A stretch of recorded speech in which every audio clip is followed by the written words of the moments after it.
Man, it's something you just got to see. You got to see people choosing to take a flesh-eating drug. And then I've got to see the grief of parents who see that their children did not choose to take fentanyl. It's all highlighted in a new documentary by Douglas Murray, America's Drug Crisis. Let's, in fact, do that next here on The Will Cain Show, streaming live at foxnews.com, the Fox News YouTube channel, the Fox News Facebook page. Subscribe, Apple, Spotify, or on YouTube.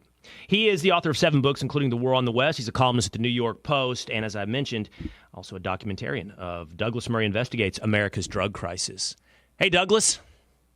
Hey, Will. Good to be with you again.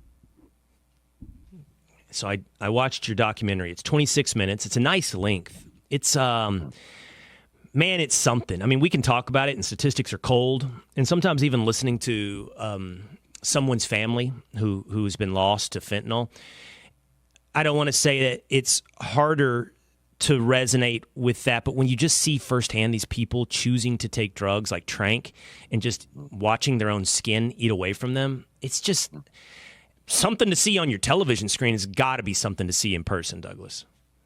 Yes. I mean, I've been looking into this story for about a year or so now. I've always been interested in it because I think that there's something very strange that's happened in America in recent years where we've sort of got used to the idea that, 107,000 Americans die in a year of overdose deaths. But, well, what can we do about it? I'm sort of stunned by that. I mean, more than 100,000 of your citizens every year dying from a preventable cause should be something that, is way beyond politics. And yet instead it's sort of gone the other way. It's accepted like the weather or something. And it's not a natural disaster. It's not inevitable. And the human misery that it causes that I saw, and, I've seen in a lot of American cities, but I focus obviously on New York and Philadelphia in this documentary and in my recent pieces for the Post. Because partly it's because in a city like, say, San Francisco, the drug problem is sort of relatively spread out. In Philadelphia, it's condensed in particular into this one area known as Kensington Avenue. And it's just the condensed version of the much bigger American drug crisis. And you're right, the scenes that you see there are, it includes injuries and wounds that I haven't seen outside of war zones. And why? So I remember it was, because it's dead. It was a joke mostly of a journalistic institution, Vice. But I do remember Vice doing pieces, and I remember them doing one in Russia on people taking something called Croc. So I think that's where they mixed a lot of like household cleaning products together with some other stuff that gave them a high, and it ate their skin away. And I remember looking at that. I think they became scaly, and then it became abscesses, and they eventually lost limbs. And even then, though, it's like, well, that's Russia. That's far away. There's a different level of, of poverty and maybe even depravity, But this is here. And tell me about Trank. Because the images in your documentary, it's the same as what I saw in Russia. Yeah. I mean, it is abscesses and limbs wasting away. Yes, I mean, it leads to severe necrosis and amputation of limbs or limbs just falling off. Trank is relatively new into the drug supply in the US. It's come in the last few years. Philadelphia is a sort of ground zero for it, and it started to spread out from there around parts of the rest of the country as well. It's like fentanyl. It's one of these relatively new things that's come into the drug supply. Some people know that they're taking it. Others don't know. Others don't care, sadly. But yes, I mean, it's the Trank that's leading to the worst wounds, but it's the fentanyl that's leading to the most deaths. And that is simply because it's more widespread at the moment in America. I mean, this is to do with the supply of drugs into America. And I still don't think that enough American parents and and indeed their children realize what has actually gone on with the American drug supply in recent years. This is not experimenting with drugs now is not like it was in the 1960s, where somebody had a few puffs of marijuana and got into the summer of love. This is a drug supply, obviously coming through Mexico, some of it made in Mexico, much of it made in China, synthetic opioids. And what happens is that a drug like fentanyl, which is lethal in the tiniest imaginable quantities, has found its way into the supply of drugs like cocaine in America, into the supplies of heroin. If you're a habitual heroin user, as I discovered, you might be on 10 bags of heroin a day, but the fentanyl will give you a high because the heroin no longer does it. But if you are somebody who is totally unused to the fentanyl and takes a recreational drug, and as I found out, fentanyl has even been found in the weed supply in America.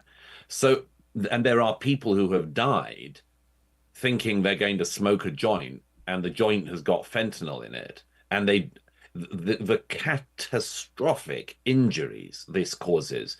I mean, somebody who I spoke with who's a couple whose daughter died this is one of three professionals in New York who died one Friday night a couple of years ago because the drug dealer, the cocaine supplier in New York to young professionals, was selling cocaine laced with fentanyl. And he'd cut it himself, so he had total responsibility for that. But one of the grieving parents told me that that when the first responders, the police, went into her apartment, to her and the other people, it was like they'd been shot in the back of the head. The body just collapses. It's unbelievably dangerous what is happening. And as I say, Right. until people realize this and that it's really different from anything we've seen before, this is going to just keep rocketing out of control. So I have a lot of follow-up questions. I'm going to do one more on Trank before I get back into fentanyl because I have a lot of questions about what you said about fentanyl. Tell me the why on Trank real quick. So I think you said in the documentary it's for large animals. It depresses the central nervous system. So what is that? It's an opioid type effect, and people are choosing Yes. to take it. And are they mixing it with something, or they're just getting their hands on this horse cocktail and taking it and watching It their skin eat seems away? to be that they're getting their hands on it. Probably not. I mean, I spoke to one addict who sort of said that it has sort of found its way into the drug supply that he had, and he'd been injecting for about 8 years, I think. And he certainly wasn't eager to be taking Trank, but it had ended up in his drug supply. But quite often this seems to happen, like with fentanyl, because the drug that's being cut in to the main drug is cheaper. And I would expect that Right. somewhere back in the line, whoever's cutting the drugs has put in Trank as a relatively cheap substitute for something else like heroin. Um, but yes, I mean it's probably It the looks like most leprosy. They it's like It leprosy. looks like they have leprosy. It's also it causes this horrific thing which I saw a lot of in Philadelphia and elsewhere, but particularly in Philly, where people kind of freeze like statues. I mean Oh, is that they what I see those videos? That they're on yeah, Trank, those people? yeah, a lot of those are on Trank, and they literally just will stand up. They'll remain standing, hunched over, and freeze, and just be like that for ages. And you discover you discover so many interesting and awful things when looking at this subject. But I mean, one thing I discovered was that I spoke to a local doctor who said, well, the thing is, the hospitals aren't very keen on bringing these people in because if we obviously have a duty to revive them, but they can very often get violent with the medical staff because they've interrupted their high. Now, you and I might think, well, what the hell was the enjoyment you were getting from being a frozen statue on the street? But we're dealing with a real crisis here. I've you did a in your documentary. You focused on Narcan, and Narcan is Yes, now over the counter. That's the reviver that you can revive someone who's about to die from fentanyl or yes, opioid. But I've had my own conversations with cops who've said you've got to be careful because they wake up mad, like that yes, you that's won't. right. They're on the edge of death. They're sitting there beginning to hold hands with the devil, right?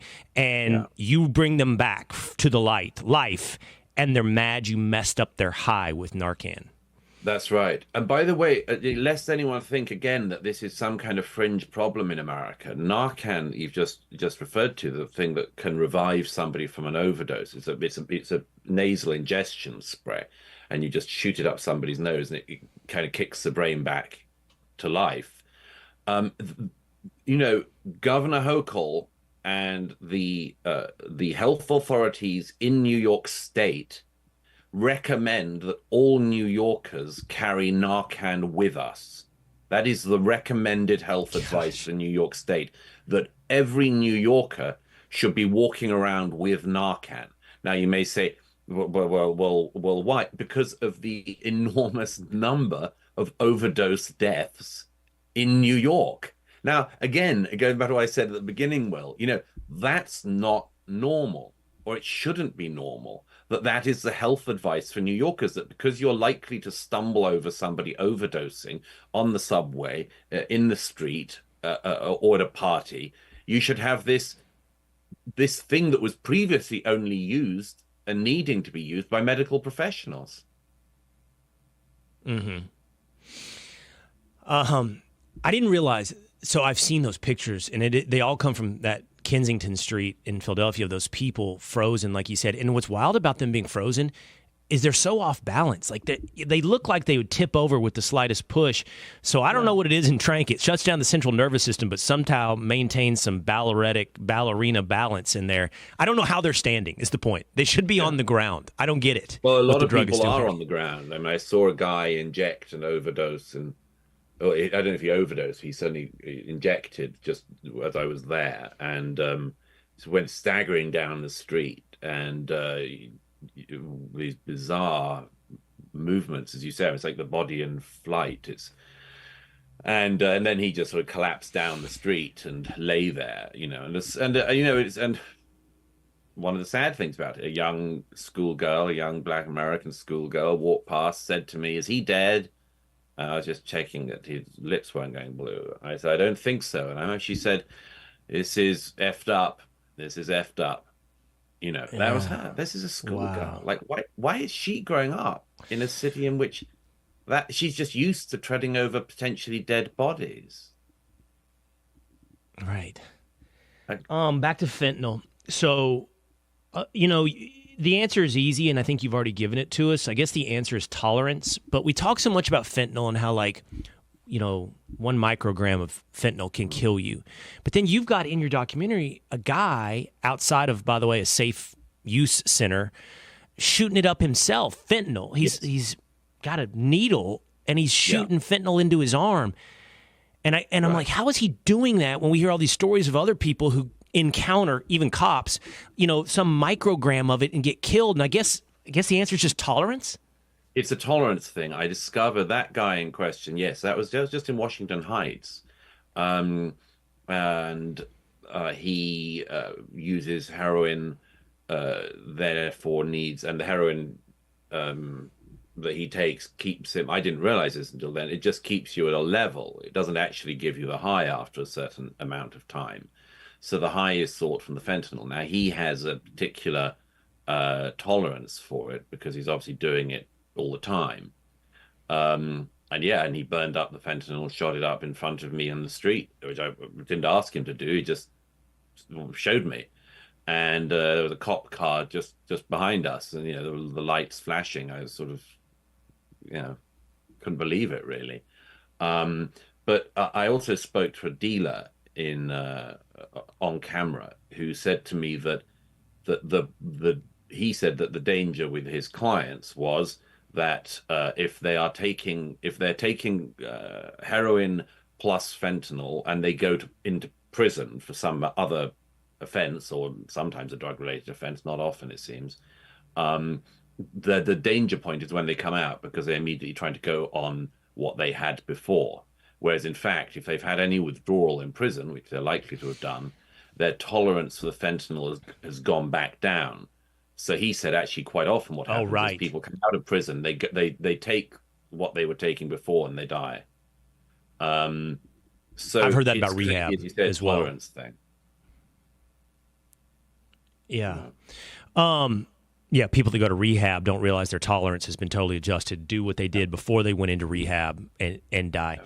I want dealers actually. So Douglas, you and I've had conversations about, Israel, Ukraine. I've always made this argument. I don't think we've ever talked about this in particular, specifically on Iran. And I'm going to tie this into drug dealers, but like, I've always seen Iran, Douglas, as a rational actor, meaning, yeah, they have a dystopian, or in their minds, utopian worldview of total Islamic domination.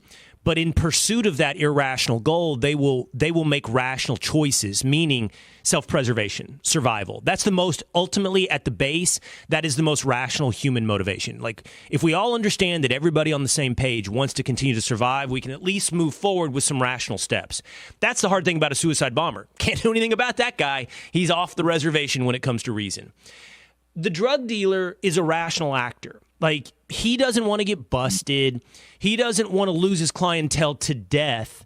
So I've always been curious. You even have that drug dealer who cut his coke with fentanyl, and shocking moment, he's got a text to another dealer saying, hey, give this to some girls and see what happens. It's an irrational act. Now, maybe he's a moron, right? But I would think that drug dealers, Douglas, wouldn't want to be poisoning their clientele. I would think they wouldn't want to be giving people who don't want fentanyl because they either risk arrest or death. And so I've never been able to figure out why fentanyl is in things where the client doesn't want it to be fentanyl. So quite often it's simply that the drugs are mixed in, a laboratory, if you want to call it that, in Mexico, and that the standards of hygiene and separation of powers isn't exactly what it could be in a Mexican drug lab. Who'd have thought? So a lot of it is going to be at that point in the supply. The dealer who you refer to there, who killed the three people in New York, it was found guilty of their deaths and sentenced to prison. What he did is that it seemed clear that he knew that he had what he called strong stuff. And then when he didn't hear from the three people he'd sold to that evening, he tried to sell it on to another dealer. He was completely culpable. But you're right that that's relatively unusual. And dealers that I spoke to said that, well, I wouldn't do that. Why would I cut other drugs in? I want the client to remain hooked. I want their business. Right. But I think what people have to realize is simply, maybe you'll get a dealer like that. Maybe you'll get one like the one who was going around Manhattan selling fentanyl-laced cocaine. The whole thing has become such a deadly gamble. And you could say, well, it always was. And that's true to some extent, but not like this. And so, I said in my series of pieces in the Post about this whole crisis that the reason why I wanted to start in Philly and end with that particular story of the three New York professionals was I don't think this is Americans don't think this is other people problem. Don't think this is like lower class, working class, people whose lives aren't in order or anything. No, it may not affect you, but the likelihood it'll affect somebody you know or somebody you love has become very, very high in America. We have a postal service that one dealer said to me is the best and biggest drug supply operation in the US. So it's not just big towns, it's small towns, it's everywhere. And this isn't an other people problem. I have. I mean, I can't say that I've had like anybody in my family or even maybe a 1 degree of separation to my family who has died of fentanyl, but I think 2 to 3 degrees of separation, the answer is definitely yes. I know this family who sent their kid to college, he bought an Adderall online, dead. Right. I know this family who went to college, bought this Xanax online, fentanyl, dead. Those stories, and we're not talking about the ones that are on the news, they're the ones that you hear at the barbecue. You know, those stories are definitely around. I mean, they're. Yeah. I pray it doesn't so touch much closer. But that's the one thing I tell my boys: do not take pills, any kind of pill. You don't. And by the way, you know, I don't want my boys doing anything, right? No. I have not heard anecdotally the story of weed that you talk about. I haven't heard that one. The story in your documentary is cocaine. I've heard about the pills. But if it's getting in everything, you know, I mean, I got to be honest. I even watched a documentary. I was like, I'm addicted to Zen. Now it's a regulated over the counter product. That's the nicotine pouches. I'm like, what do I know about what's in it? You know, I mean, everything you're taking at some point, it just gets terrifying. Well, yeah. I mean, the reality of that, at least you're buying it from a regulated source. Yeah. You know. I mean, the tragedy of the kind of, and I've heard even more since the documentary came out. I've heard from a lot of families across America, and one of the ones that is what you just referred to, which is somebody buying pills in Mexico, for instance, thinking that they are Xanax, and they turn out to have fentanyl. It happened again just a couple of weeks ago. A young college guy went to Mexico on a holiday with his friends and bought something he thought was just going to be a downer, and it killed him. So I just think in Mexico those look like pharmacies too. I've been to those. Exactly. They look like pharmacies. Like you walk up, you're like, this looks professional. You know. Yeah, and sometimes there's even a person in a white coat. You just don't know what it is actually they're selling you. And I just think I'm glad you said that about your kids, because I think one of the things that American parents are going to have to realize is that this is different. The whole society, in a way, we need to update our software, our mental software, about how we approach this whole issue. And I mean, it's such a difficult issue that it's not something I'm particularly dogmatic about. I just say that, that there are some people who think the solution is to make safe use sites or make sure the drug supply is tested more, or there are places for safe injection and so on. And I think that solves a bit of the problem. It doesn't solve the addiction problem. It arguably ignites that. It could help solve the fentanyl poisoning problem. But this is just vast, Will. I mean, as you know, this is just a vast story. And I came away from your documentary going through it. I was in Australia recently, and Australia has lots of problems, but it doesn't have this problem. Oh, it doesn't? Well, I mean, no one has the epidemic problem like America. I mean, fentanyl has found its way into other markets. It has cropped up in Scotland. It has cropped up in a lot of countries. But I'm saying that the phenomenon of just accepting that your major cities will have people shooting up on the streets. Almost every other country in the developed world, every country has a drug problem. Every country. But if you want to go to find the drug problem in Glasgow, you will have to go and find it. And it's mainly going to be in private houses and so on. But the idea that your streets will be covered with it. And I had some friends visiting in New York a little while ago. And, first morning they're staying with me. We walk out and a guy coming into my building says, oh, I wouldn't go out right now. I was like, well, why? So the guy's just shot up there and he's staggering around. Sure enough, outside my building in New York, the guy staggering around with a needle. These friends from the UK were like, what? I mean, that's normal. I say, yeah, that's kind of normal in New York. Yeah, there's a guy shooting up heroin in his arm and staggering around the street. Yeah, that's kind of normal. Other people don't think it's normal. They just don't. Right. No, and I'll be honest, I don't see that a lot in New York. I spend 2 or 3 days a week in New York. I'm in Midtown and the Upper West Side mostly, but I don't see that. I'm not rebutting that it exists. I just, you know, your documentary was a little depressing. Well, as it would be. It's hard to do a comedy on this subject.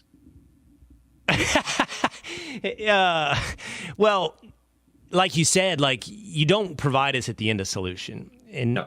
I think it's because one doesn't exist. You know, I mean, the easy answer is do the minimum. The minimum would be secure the border best possible. That's not going to solve it all, right? But it certainly hurts it that the border's wide open. It is the minimum. Well, I mean, it just is. Everything has to start from there. It's like, how is it that synthetic Chinese opioids have ravaged America? They've got in. They've got in. And yeah, it doesn't solve everything, but securing the border should not be such. I mean, I also can't understand why it's a partisan issue. Like, why can't people just agree that if there was a way to save 100,000 Americans every year, this is a good thing to do? And it would be very, very much easier to save those lives if you simply secured the border. So you just a couple more questions here, Douglas. So you talk about securing the border, you talk about drug enforcement, you talk about laws, you talk about those safe use, logistical areas. You've got that lady who's very good-hearted in the documentary who's trying to help people who are in this situation, and she's basically like, she kind of makes the argument for legalization. She says, you go to a bar, you're not going to buy moonshine and go blind. We should do the same thing with drugs where, at least we can ensure some level of safety, I guess, and regulation to it. Yeah. And I don't know where you are on that. And even as we're talking about, like, I do wonder, again, I don't know about marijuana being poisoned with fentanyl. I haven't heard that story, but I do wonder, like, well, if that happens, is it happening in New Mexico and Colorado at the legalized weed stores, or is that a protection mechanism? Right. I'm like you. I'm not dogmatic. I want to secure the border. I do think drugs should be illegal, but I'm not convinced that either of those positions solve this issue. No, I mean, there are people who simply say, well, we the war on drugs has failed, therefore let's legalize. Other people say we haven't really tried the war on drugs. Again, I would just go back to this point that this is different. This is different from previous drug issues. The problem with the idea of it legalizing it, as I see it, is that you have this really big problem, which is, in the end, it's not like going to a bar. You can go to a bar, right? Never drunk rum before. You'll order your rum. It won't be moonshine. And if you order a lot of rum, you might have a sore head the next day. But it's not likely you're going to die. The drugs we're talking about, whether heroin or, the other drugs that seem to be the major problems, various opioids, these are they get you a lot further, a lot faster than any of the things we have that are legal in society at the moment. It's nothing like tobacco use. It's nothing like the use of alcohol. So I find that the idea that you would have these incredibly addictive and lethal drugs sort of tested for that they don't have the ultimate lethality in them of something cut into them, I think would be to introduce an even wilder Wild West into the American drug market. And I don't think it's one that society could actually live with. I think it would cause a kind of complete breakdown. Because we've got to remember, a lot of people, they start off by just experimenting. But you can experiment with alcohol, and a lot of people have tricky relationships with alcohol throughout their whole life. But it has nothing like the potency of what we're talking about with the drugs. And, we've seen it in recent years with, of course, the legal opioids that have been available on the American drug market and the horrors that unleashed across America in terms of addiction. So I don't think that's a good route. And, I have sympathy with the people who say, look, maybe we never will win this war. It's not a winnable war. But it's a war worth waging anyway. I would simply say the most desirable thing is to get it off the streets. That's the that I mean that is just basic. It's right to think about the rights of addicts and homeless people and others, but it's also necessary to think of the rights of a population. And if you get a safe use site Yeah. like the one in Washington Heights go up near your home, around a 10 block radius from that site, there will be needles everywhere. And residents up in Washington Heights have all testified to this that since the safe use site opened, everywhere around it has gone down. Of course, of course. So Hmm. I'd say, yeah, think of the rights of these residents. It's almost like, did you ever watch The Wire? Like create Of Hamsterdam. course. That's what he did. Yeah, He's like, can't solve it, so we're just going to shove it over here into this one area of the city, and right. then let them have at it. Whatever happens in that area of the city. Um, it's also hard to find that legalization line, like you're talking about. I think you're Mhm. right. I was just in my head thinking maybe the line is something like you can. I I drink off and on. I think I have a healthy relationship with alcohol. I probably, like anything else, would like to drink more, less, because I know inherently it's not good for me. But people who have, how about this, a not unhealthy relationship with alcohol. You could say the same thing about tobacco. Maybe Yes. you could make that same argument for marijuana. You can't come up with people that have a healthy relationship with heroin. I think, unless I'm open to the rebuttal of that in case somebody knows, but we all know alcoholics. We all know people dying from emphysema, but we also know people who have a social drink and they have a healthy Yeah. relationship with the vice. You can't Yeah. find that when it comes to the drugs that we're talking about. No, because for obvious reasons. I mean, one is again is the just magnificently addictive quality of it. I mean, there are certain drugs where users will tell you they tried it for the first time and they thought, "Oh, this is good. This is my drug." And Mm. apart from anything else, you become, I mean, to riff off what you were just saying. I mean, we've all heard the phrase like functioning alcoholic. There is no such thing as a functioning heroin user. Um, there's not Hmm.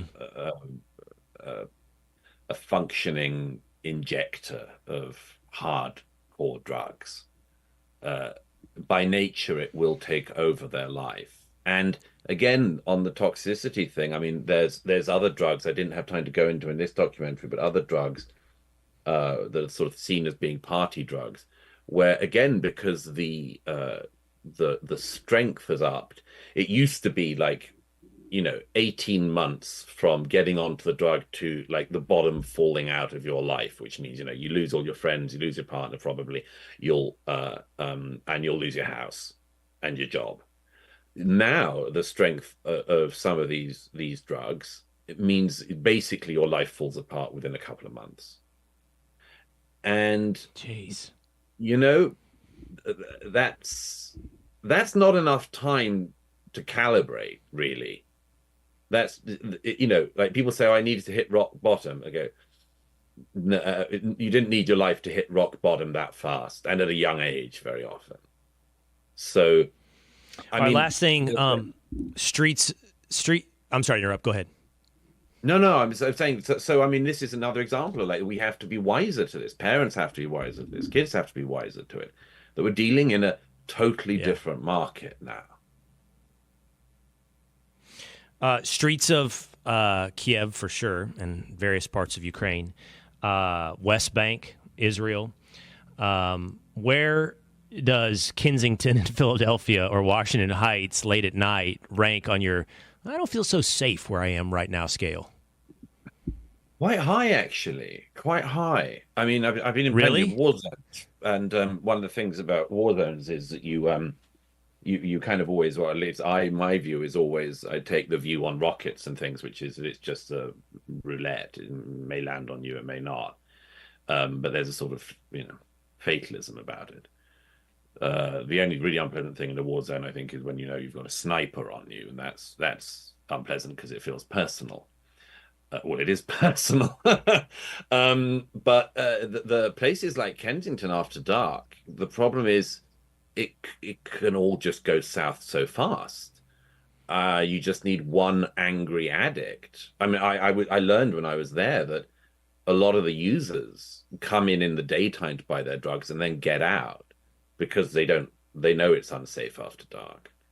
And yeah, I mean, it's a very, very unsafe place. And I feel so sorry for the families who live nearby.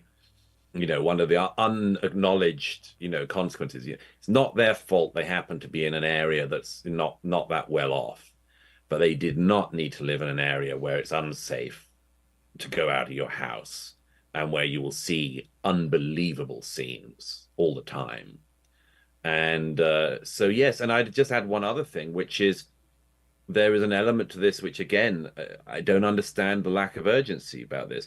Most of the women who are using will be, people have said to me since the documentary came out, like, how do they afford this, these kind of habits? And one of the answers is most of the women will be selling their bodies in some way. So this whole thing, a lot of them will, let me say. This whole thing has lots of extra dimensions of human misery apart from the drugs that come because of the drugs. So, if anyone thinks that's to be encouraged or, tolerable, I'd just say, like, what about taking this from a different route, right? What about thinking of these women and whether or not that is the life which should be laid out for them? Because I don't think anyone starts out wanting that life.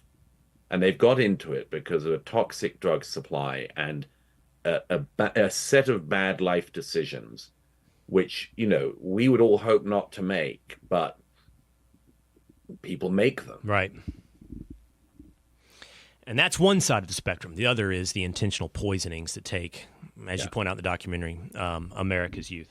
I think you just got to see it, to be honest. And it's right here. If you're watching on YouTube, you can easily click over. It's Douglas Murray Investigates America's Drug Crisis. It's really high quality, by the way. Douglas, I know how hard a work these kind of things are. I know you put some work into this. Your production team, your editing team. This took time, and this is really well done.